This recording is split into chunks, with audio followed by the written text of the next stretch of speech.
avait-il quitté la maison de son père à pied, avec un âne, ou peut-être monté sur un cheval? La parabole ne nous dit rien là-dessus. Mais pour son retour, nul doute que c'est à pied que le jeune homme, l'enfant prodigue, revint vidé de tous ses biens vers son père. À pied, depuis les terres boueuses où il gisait au milieu des ports, jusqu'à la colline où, de loin, son père le reconnut. À pied, à travers la poussière des déserts et la rudesse des montagnes, sous l'âpreté du soleil, la folie des vents et la pluie parfois orageuse. À pied, pour se réapproprier son histoire, renaître à la vie par les pieds. Parce que la marche, c'est le rythme de l'homme. Je dirais à mon père, je ne suis pas digne d'être appelé ton fils. Traite-moi comme l'un de tes ouvriers.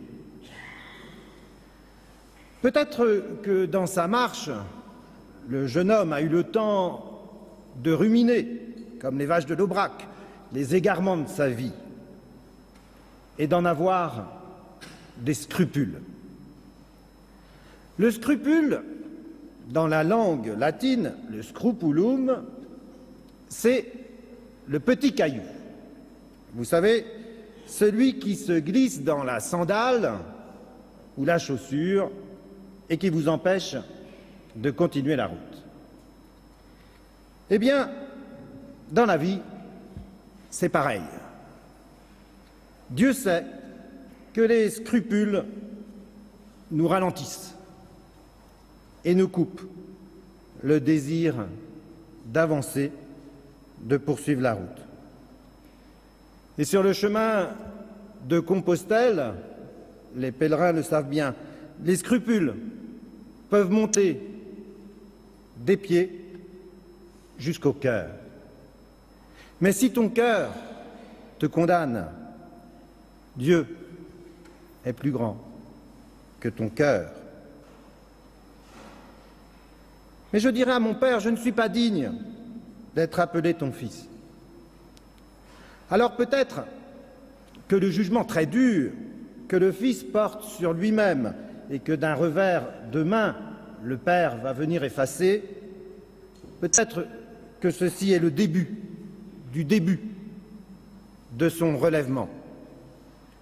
Relever la tête pour ne plus voir seulement la boue qui colle à nos pieds, mais plutôt déjà entrevoir un chemin, même étroit, d'une vie plus libre, plus vivante, plus humaine. Ultreia chante le pèlerin sur le chemin de Compostelle, c'est-à-dire plus loin, plus haut. Alors, avec le fils prodigue, eh bien nous avons à oser cette aventure du chemin, pas à pas, lentement, avec des ampoules aux pieds éventuellement, pour découvrir à la fois qui nous sommes profondément, non pas des ouvriers anonymes, mais chacun un enfant bien-aimé, et découvrir aussi qui est notre Dieu, non pas un juge sévère, mais le Père des miséricordes, celui qui est saisi de compassion jusqu'aux entrailles.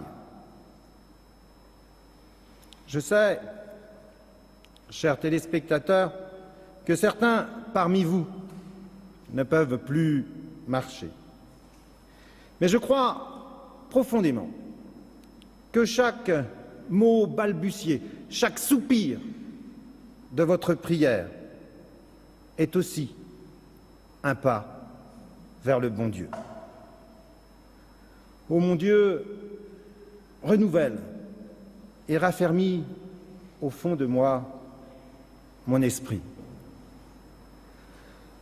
Quand notre corps ne répond plus, l'Esprit de Jésus va tracer en nous mystérieusement un chemin de croix.